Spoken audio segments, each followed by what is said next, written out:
What if the biggest lie society ever told you about happiness is exactly this, that you must avoid all pain? We have been trained to seek constant comfort, to shield the soul from the slightest friction, as if ease were the only path to peace. But, just for a moment, dare to ask, what is this obsession with numbness stealing from you? The philosopher Friedrich Nietzsche left us an uncomfortable, yet profoundly liberating truth. True growth doesn't just tolerate discomfort, it demands it. If you are only seeking relief, you are actively preventing the birth of your strongest, most authentic self. Prepare to rethink everything about awakening your consciousness and to discover the silent wisdom that resides in the one thing you most avoid, your deepest discomfort. The path of inner transformation was never paved with petals. It is a territory of cracks, cold winds, and steep landscapes. And yet, it is there, in the ruggedness of the road, that the soul finds its true presence. In the next few minutes, we will dive into Nietzsche's vision of the hidden virtue in suffering, and how the intentional acceptance of what hurts is the key to self-actualization. This is not a journey about manifesting quickly, but about the internal forge that transforms pain into personal power. It is an invitation to the courage to face yourself in the cave. For, as Khalil Gibran said about pain, and here we introduce the first whisper, your pain is the breaking of the shell that encloses your understanding. Let us together unveil the path to your spiritual truth. Modern culture, in its frantic search for ease and instant gratification, sells us the illusion that emotional healing lies in the absence of any friction. We have created shielded lives, where the algorithm suggests pleasure and the system removes the obstacle, and we begin to confuse peace with numbness. This obsession with ease, however, traps us. It makes us emotionally fragile, dependent on a perfect external environment that, as we know, doesn't exist. The soul, just like a muscle, atrophies when it is not challenged. If you spend your life avoiding confrontation, criticism, loneliness, or uncertainty, you are subtly sabotaging your potential for spiritual awakening.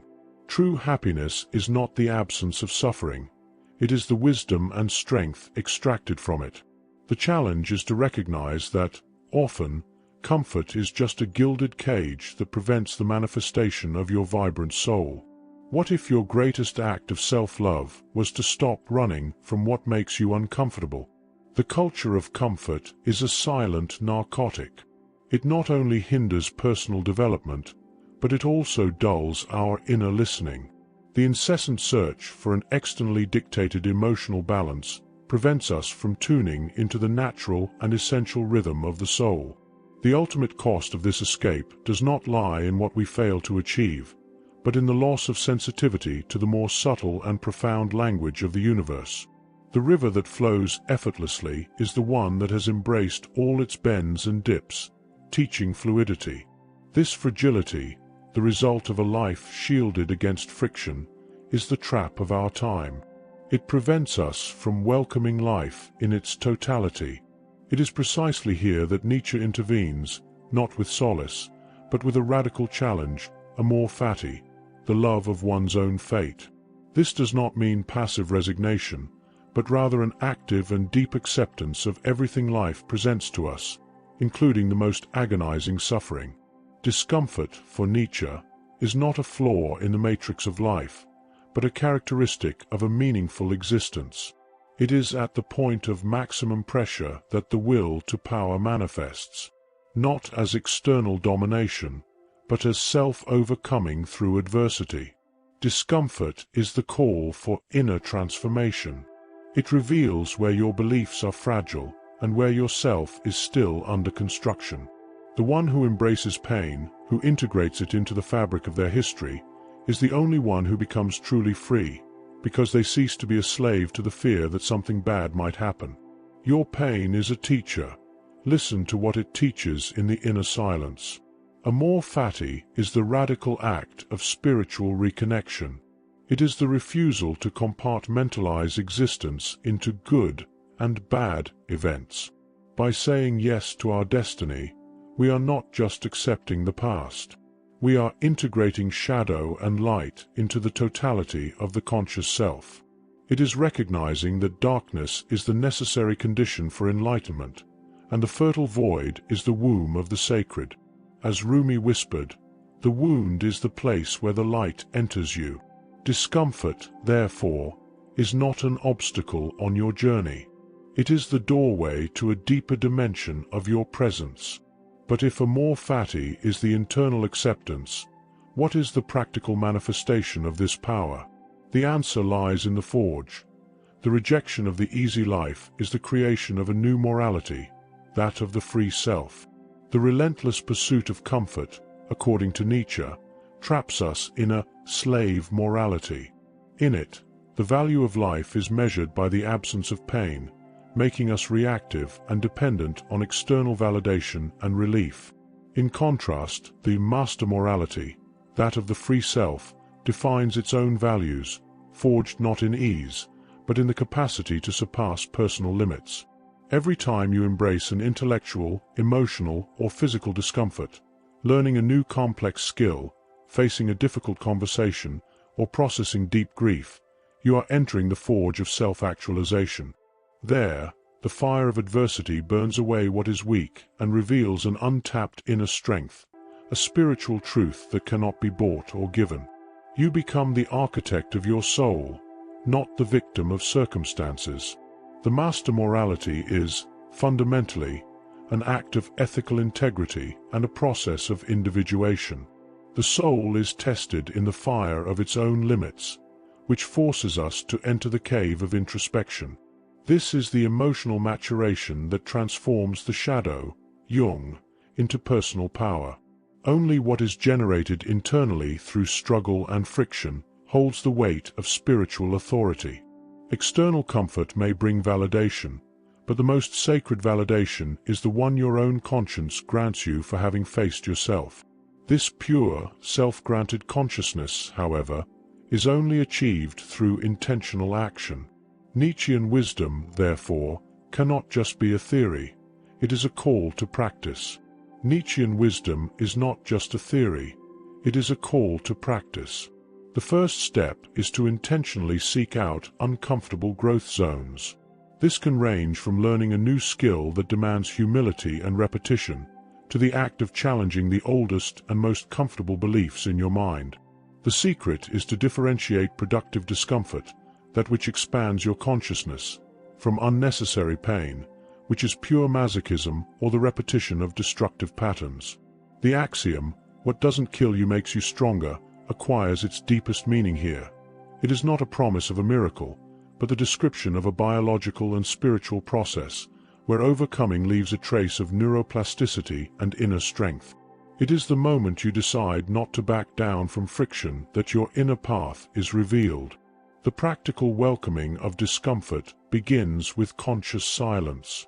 It's not about fighting the emotion, but about creating a space of presence around it.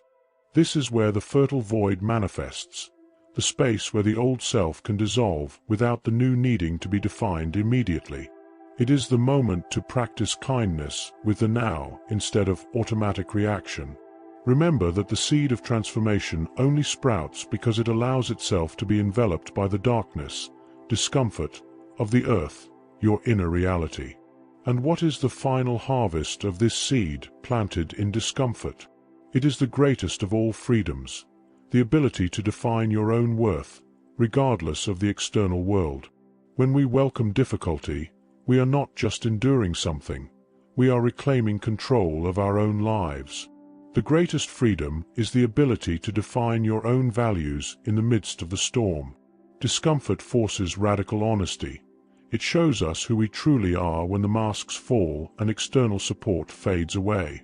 There, in the fertile void, deep satisfaction emerges, that of having overcome self-imposed limitations and the world's expectations.